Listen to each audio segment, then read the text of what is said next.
On March 31st, Carney announced his Build Canada Homes program. We're just going to take a few minutes and review it to see how this impacts us in the world of construction finance and building new homes, which is very important to Dorr Capital and Real Alt. And we're going to go through it and do our commentary as we go. As a start, to see how to build, we should draw inspiration from what's worked in the past. Let's go back to a time when we built things in this country. And if you visit almost any community in Ontario, you will see countless streets of houses that are about 80 years old. And that's because during and just after the Second World War, Canada was facing a massive housing crisis, similar to the one we're now in. In response, the government of the day built tens of thousands of affordable starter homes for returning veterans and their families. Many of those homes were built by skilled tradeswomen. So this is really interesting. This is something we talked about on one of my earlier videos. Canada Mortgage and Housing Corporation at that time, or actually it was called Central Mortgage and Housing Corporation, was in charge of building these homes. So this is interesting, but we already have CMHC. It looks like Carney is going to take a different direction and maybe use a different company to do that. I'm not sure we need that, but let's hear what else he has to say. With a new approach to build faster, build smarter, and to build more affordably. 500,000 new homes every single year. Homes you can afford to buy. Homes that are more sustainable and cost less to live in. Homes made right here with Canadian ingenuity, Canadian labor, Canadian products, including mass timber. My only question to him is, where are Canadian homes made now? They're made here by Canadians with Canadian products. So I think we're already doing that. So he's stating a lot of stuff that we already do. The first part of our plan is to create an entirely new entity, Build Canada Homes, a lean, mission-driven organization that will do several things. First, it will act as a developer on new affordable housing projects. It will catalyze a new housing industry. It will provide financing for affordable home builders. Acting as a developer, Build Canada Homes will work with industry to build affordable homes at scale, including on public lands.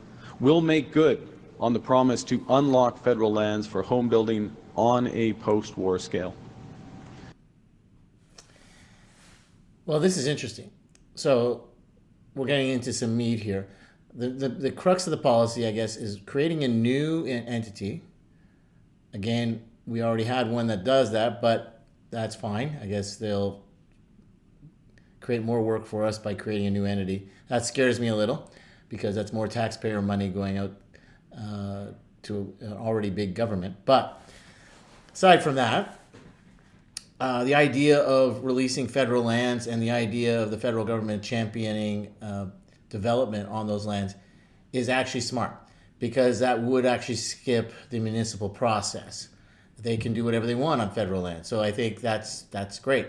They can be builder, developer, all of it if they want to be. So it's not a bad idea. Build Canada Homes will also provide $10 billion of low-cost financing to builders to construct deeply affordable homes for those most in need, as well as housing for students and seniors. And Build Canada Homes will catalyze the creation of an entirely modern housing industry in this country. Well, as a former CMHC alumni, I'm kind of shocked because that's literally what CMHC did in the 90s and earlier. I'm assuming it still does it now, so I don't know why he wouldn't be using Canada Mortgage and Housing Corporation. Aside from that, these are goals that we've already had through our public housing agency. Why we need to create a new agency, not sure. Just need to give them a mandate, and they used to be doing this before. Why wouldn't they continue to do it? But that maybe I have a bias as a former employee and former civil servant, but that part makes no sense to me. Labor productivity in this sector has been stagnant for years. And at the same time, construction costs are up 51% in recent years. The way we build homes needs to change. Prefabricated and modular housing will play a big role in the future. They can drive down the time to completion by up to 50%. They're cheaper to build by up to 20%. I think prefab and modular housing is a good thing. Again, different municipalities have different standards. Different code is implemented not uniformly across the province, let alone the country. So there would be a lot of work to getting standardized code throughout Canada. Perhaps the federal government could do that and use federal government for the federal code, I suppose. I don't know. But like any plan, devil's in the details. And I'm certain he's right about the prefab market. I'm not sure what his next step is if the government's going to want to run that too, but it makes some sense. 20%. And they're a more sustainable way to build, producing 22% fewer emissions than traditional. So obviously environmental concerns will happen because, if you're doing prefab homes, you have less waste. So it kind of makes sense. One of the things he doesn't mention is that 1/3 of all costs of housing, at least in Ontario, is generated by development charges and government taxes and HST. So that would save a lot of money, and that doesn't even, you don't have to change anything. So he hasn't mentioned that yet. Construction methods. The second part of our plan is to drive growth by making the housing market itself work better. Taxes and regulations have been choking the industry and making it difficult, in some cases impossible, to build. Canadians are paying the price. That's why, for the next 5 years, my government will cut development charges, taxes on home building in half for all multi-unit housing. I was not aware the federal government charged development charges. I thought that was done at a provincial and municipal level. Canada currently, at its peak, builds about 250 to 270,000 homes a year. At its peak, with the current trades we have. So we elect Carney, and he's saying 1 year later, we're going to be building 500,000 homes in 1 year. I think to do that, you would literally have to put the War Measures Act or something. We just don't have the labor for that, let alone the approvals for that. Or even if you get the approvals, which is probably a bit more control. So this is ambitious. Huge increase in housing supply so we can bring costs down for Canadians. We will build at a pace not seen since the Second World War. What I love about his speech is the optimism of being able to get this done quickly. I think, that sends a great message.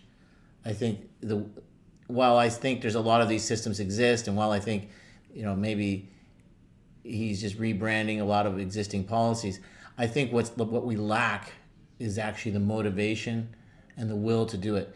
And the one thing I do think he's communicating well is the will to do it. So I think that's a big plus. Big plus on that. So nice to see a federal leader committed and putting it in a main platform that he has the will and he's willing to use his influence to do that. So I think that's a huge positive. How he's doing it, I'm not sure I agree. I think I would use more tax incentives. I would probably worry about things like reducing HST, or reducing municipal taxes. I'm assuming that's what he's saying he's going to do, but it's not clear to me. Don't really agree with creating a new housing entity when you already have one that does the same thing with probably the same people. So, but maybe that's what you need to create the motivation to get it done. I don't know. I know he made the comment that Pierre Poilievre has worships the markets but never been in the markets. But I'm pretty sure that when you're working at the Bank of Canada, you probably never swung a hammer and built a house either. So this is a really interesting plan. Obviously, as a person working in the industry, I would love to see this happen. As a father of kids who I want to see have a house, I want to see this happen. But I really want to know how this is going to happen. And so far, I haven't heard how this is going to happen.